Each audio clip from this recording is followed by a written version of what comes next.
The morning of October 5, 2025, began like any other in Willow Creek, Tennessee, a quiet town nestled in the misty folds of the Smoky Mountains, where the air carried the scent of pine and the promise of a crisp fall day. At 7:45 a.m., that tranquility shattered. A deafening explosion tore through an abandoned warehouse on the town's outskirts, a dilapidated structure locals had long assumed was just a forgotten relic of the area's industrial past. The blast, later estimated to be equivalent to 500 pounds of TNT, reduced the warehouse to a smoldering skeleton of twisted steel and concrete, its shockwave rattling homes, cracking windows 3 miles away, and sending a plume of black smoke billowing into the sky. Farmer Elias Grant, sipping coffee on his porch a mile away, froze as he saw a fireball erupt, bigger than a barn, red as hell itself, followed by a bone-deep rumble he swore was, like Judgment Day. Within minutes, sirens wailed as volunteer firefighters and sheriff's deputies raced to the scene, only to find chaos. Flaming debris scattered across a half-mile radius, the air thick with the acrid stench of gunpowder and molten metal, and the first whispers of dread rippling through the crowd. Initial reports confirmed 3 deaths. Brothers Harlan and Jedediah Crow, members of a shadowy militia called the Appalachian Liberty Front, and Maria Ruiz, a 28-year-old delivery driver whose van was caught in the inferno, her life snuffed out in a delivery gone tragically wrong. Sheriff Lena Hargrove, a no-nonsense veteran of Willow Creek's small police force, faced a growing throng of reporters by noon, her voice steady but grim. This wasn't an accident. We've got evidence of homemade explosives, volatile stuff, and we're treating this as a criminal act. By mid-afternoon, the FBI had descended, cordoning off a 5-mile radius with military precision, their black SUVs clogging the town's single-lane roads. Helicopters buzzed overhead, and forensic teams in white suits combed the wreckage, pulling fragments of circuit boards and chemical vials from the ash. In Willow Creek, a town of 2,000 where everyone knew each other's kin, fear took root. Families gathered in the community center, clutching styrofoam cups of coffee, trading rumors of strange lights at the warehouse in recent weeks. Clara Voss, a widow who lived nearby, cheerfully recounted seeing trucks coming and going at midnight, men in hoods who didn't wave back. As dusk fell, the glow of wildfires sparked by the blast lit the horizon, casting an eerie orange hue over the valley. Social media exploded with grainy videos of the fireball, some calling it terrorism, others speculating about government cover-ups. In Washington, senators issued calls for calm, but their words felt distant to a town grappling with its new reality. The explosion wasn't just a local tragedy, it had peeled back the skin of a quiet community, exposing something darker, something that hinted at a larger, more dangerous plot simmering beneath the surface. By nightfall, as National Guard troops patrolled the perimeter and FBI agents set up a command post in the high school gym, Willow Creek braced for answers, knowing they might come at a cost no one was ready to pay. The sun rose on October 6, painting the smoldering ruins in hues of gold and ash, but the clarity it brought only deepened the unease gripping Willow Creek. The warehouse, now a blackened crater, revealed its secrets under the scrutiny of federal investigators. Shattered glass vials containing traces of nitroglycerin precursors, half-assembled pipe bombs with crude wiring, and singed notebooks filled with scrawled manifestos railing against tyrannical elites. The Appalachian Liberty Front, a militia group few in town had heard of until now, emerged as the culprit. The Crow brothers, both in their 30s and former Army veterans, had been radicalized in the dark corners of the internet, their once quiet lives warped by encrypted forums peddling bomb-making tutorials and anti-government screeds. Sheriff Hargrove, briefing the press under a sagging oak outside the courthouse, held up a photo of the brothers, their faces stern and bearded. Harlan and Jedediah were locals, known for hunting and fixing trucks, but they fell into something ugly. Evidence suggested their target was a rumored federal land seizure in the Smoky Mountains, planned to coincide with a militia rally 2 weeks away, a symbolic stand against perceived overreach. But something, hubris, a miswired detonator, or perhaps a betrayal, had triggered the blast prematurely.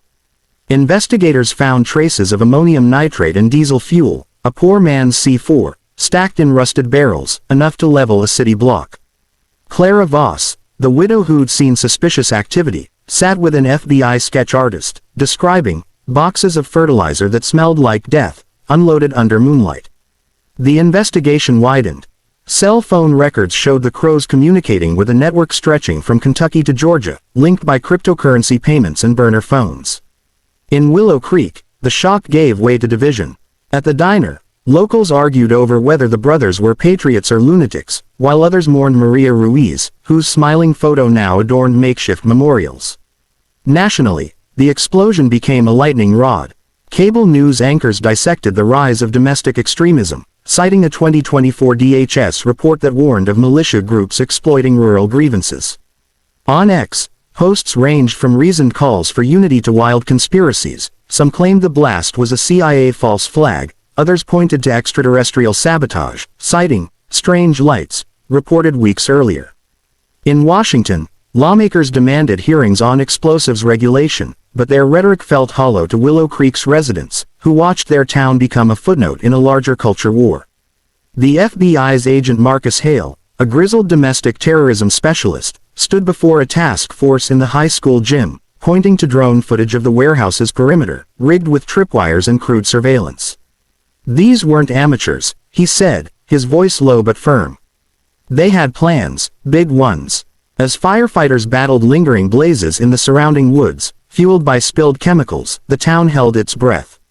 A vigil for the victims drew hundreds, their candles flickering against the chill.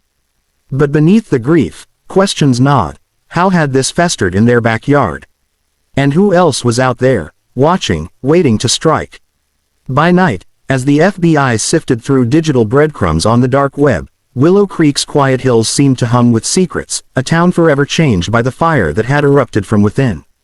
By October 7th, the investigation had become a race against time, with the warehouse site a hive of activity under a gray Tennessee sky.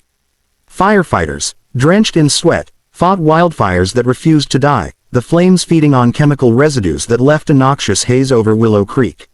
Forensic teams, cloaked in hazmat suits, crawled through the rubble, their gloved hands unearthing fragments of a nightmare: scorched circuit boards, detonator caps, and a charred laptop with encrypted files that hinted at a broader conspiracy. At noon, a breakthrough jolted the case forward. DNA traces on a shattered beaker matched Randall "Rusty" Kane, a fugitive survivalist wanted since a 2023 arms bust in Kentucky, where he'd slipped through an ATF dragnet. Kane, the elusive mastermind of the Appalachian Liberty Front, was no phantom. Cell tower pings placed him 20 miles from the blast site hours before the explosion, and his fingerprints coated a toolbox stuffed with C4 casings. Agent Marcus Hale, addressing a tense press conference, held up a grainy photo of Kane, his eyes cold and defiant. "He's the architect of this chaos, and we're closing in." The manhunt intensified, with choppers sweeping the Smoky Mountains and tips flooding in from as far as Montana, where Kane had reportedly trained with other militia cells. In Willow Creek, the human cost grew heavier. Maria Ruiz's husband, Javier, stood outside the wreckage of her delivery van, now a twisted relic in an impound lot, clutching their toddler as he whispered, "She was just doing her job." Her death fueled outrage, with townsfolk demanding answers at a packed town hall. Sheriff Hargrove, her badge glinting under fluorescent lights, admitted the scope was overwhelming. "We're a small department, but the feds are here now, and we're digging deep." Leaked ATF documents, posted anonymously on X, stirred the pot, suggesting an undercover informant may have been embedded with the front, only for the operation to backfire catastrophically. Civil liberties groups cried foul, accusing the government of entrapment, while militia sympathizers on encrypted apps hailed the Crows as martyrs. The investigation uncovered more. A ledger in the warehouse listed shipments of precursor chemicals from a shady online supplier, routed through shell companies in Panama. Clara Voss, the widow who'd tipped off deputies, became a reluctant hero, her descriptions of "men with rifles at midnight" leading to sketches plastered across every news channel. As the day wore on, a chilling tip came through the FBI hotline, a distorted voice claiming Kane was hiding in a moonshine still deep in Blackthorn Hollow, a maze of overgrown trails 15 miles east. SWAT teams mobilized, their boots crunching through the underbrush as dusk painted the sky blood red. In Willow Creek, fear mingled with resolve. Prayer circles formed outside the Baptist church, but so did arguments at the gas station, where locals debated whether Kane was a monster or a misunderstood patriot. Nationally, The story dominated headlines, with experts warning that the blast was a symptom of a fractured nation, where rural despair and online echo chambers birthed deadly ideologies. As night fell, the hum of drones over the hollow signaled a reckoning was near, but the question lingered: would capturing Kane douse the fire, or merely fan its flames? On October 8th, as a moonless night cloaked the Smoky Mountains, the hunt for Rusty Kane reached its climax in Blackthorn Hollow, a tangle of kudzu and forgotten shacks where whispers of old moonshine runs still lingered. The FBI, guided by a tipster's distorted call, had zeroed in on a derelict still 15 miles from Willow Creek, where thermal drones detected heat signatures flickering in the dark. Agent Marcus Hale, leading a 50-strong task force, orchestrated a pre-dawn raid with surgical precision, knowing Kane's reputation as a survivalist with a hair-trigger temper. At 2:17 a.m., the silence shattered, flashbangs exploded like miniature suns, illuminating the hollow as agents bellowed, "Federal agents, hands up." Kane, holed up in a fortified shack, answered with 3 sharp cracks from an Arkansas 15, the rounds pinging off armored vehicles. Return fire was swift, measured, pinning him down until dawn, when a haggard Kane emerged from a root cellar, wrists cuffed, his face a snarl of defiance. "The government's the real bomb," he spat as cameras rolled, his words instantly viral on X. The raid yielded a trove: blueprints for car bombs targeting courthouses in Nashville and Knoxville, recruitment lists naming 200 militia members across 6 states, and bank records tracing crypto payments to a Russian dark web broker. Kane's arrest triggered a cascade. Raids in Kentucky, Georgia, and Ohio netted 12 more suspects, including a Tennessee state trooper whose militia tattoos raised alarms about infiltration. In Willow Creek, the news brought a fragile relief, but grief for Maria Ruiz burned raw. Her widower, Javier, faced reporters outside the church, his voice breaking: "Justice for my Maria means locking them all up, forever." The town, still reeling, grappled with its new infamy. The diner buzzed with debates over whether Kane's capture ended the threat or merely exposed its depth. Seized documents painted a chilling picture. The Appalachian Liberty Front had planned a second secession, with the warehouse blast meant as a test run for a wave of attacks. Leaked emails suggested Kane had trained with ex-military contractors, learning to weaponize fertilizer and drone tech. Nationally, the raid fueled a firestorm. Pundits on cable news called for crackdowns on militia groups, while libertarian voices decried government overreach, pointing to the botched ATF sting that may have sparked the explosion. On X, posts oscillated between hailing Kane as a folk hero and demanding his execution. In Washington, lawmakers pushed bills to regulate ammonium nitrate sales, but rural communities bristled, fearing farmers would bear the cost. Back in the hollow, agents sifted through Kane's arsenal: 30 rifles, 5,000 rounds of ammo, and a laptop with encrypted plans for drone strikes. Sheriff Hargrove, addressing a weary town, admitted, "We got him, but this ain't over." As Kane was airlifted to a federal facility, his smug grin on live TV chilled viewers, a reminder that his ideology had roots far beyond one man. In Willow Creek, the Baptist church hosted a prayer service, but outside, pickups flew flags echoing Kane's rhetoric, a stark sign of a town and nation split by the same fault lines that had ignited the blast. 2 weeks after the October 5th explosion, Willow Creek stood transformed, its quiet streets now a stage for a national drama that refused to fade. The warehouse site, a charred crater cordoned by yellow tape, awaited demolition, but its scars lingered in the town's psyche, mirrored by the russet leaves falling across the Smoky Mountains. Federal prosecutors, armed with 1.2 terabytes of data from Kane's devices, laid out a case that stunned even seasoned investigators. The Appalachian Liberty Front had plotted a coordinated bombing campaign, targeting federal buildings from Nashville to Knoxville, aiming to spark a second secession, to reclaim America. The warehouse blast, a misfire of their own volatile concoction, had derailed their plans, but the intent was clear: hundreds could have died.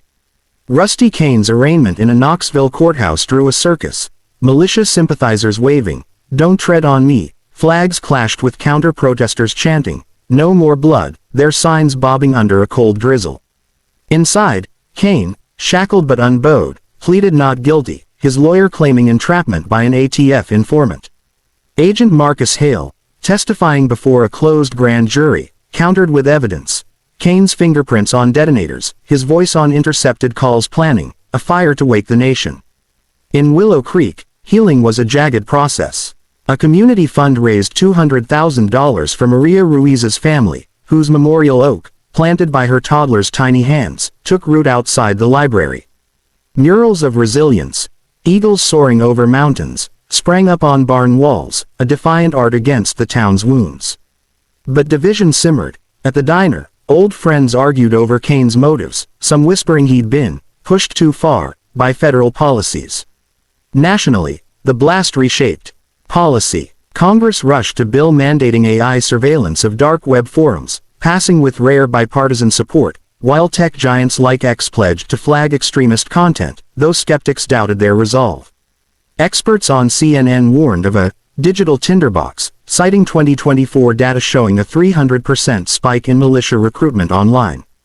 In Willow Creek, Sheriff Hargrove faced a packed town hall, her voice hoarse but resolute. "We've been blown apart, but we'll rebuild stronger. Watch us rise." Her words rallied some, but others, like farmer Elias Grant, felt the weight of betrayal, knowing neighbors had harbored the front's secrets. The FBI's sweep continued, uncovering militia caches in 4 states, and X buzzed with leaks, some true, like Kane's ties to foreign agitators, others wild, like claims of a Pentagon cover-up. Javier Ruiz, speaking at a vigil, held his daughter tight, demanding, "No more Marias."